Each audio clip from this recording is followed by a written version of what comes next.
প্রেম সংসারের সব থেকে পবিত্র বন্ধন, কিন্তু সত্যি বলতে কি, এটা বন্ধনের থেকে মুক্তি, স্বতন্ত্রতা।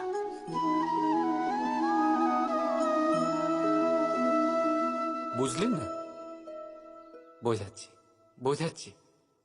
যদি কেউ আপনার প্রেম অস্বীকার করে, যদি কেউ আপনার প্রেম বুঝতেই না পারে, তাহলে কি হবে? কেউ উদাস হয়ে যাবে, কেউ কেউ ছলনা করে প্রেম পেতে চাইবে, আর কেউ বল প্রয়োগ করে প্রেমের ওপর অধিকার ফলাতে চাইবে। কিন্তু এটা আবশ্যক নয় যাকে আপনি ভালোবাসবেন সেও আপনাকে ভালোবাসবে, কারণ প্রেম কোনো বস্তু নয়, না রাজ্য না ধন যেটা আপনি বল প্রয়োগ করে নিজের বশে আনবেন। প্রেম হলো সেই শক্তি যেটা আপনার সমস্ত বন্ধন খুলে দিতে পারে, কিন্তু নিজে কোনো বন্ধনে আটকা পড়ে না।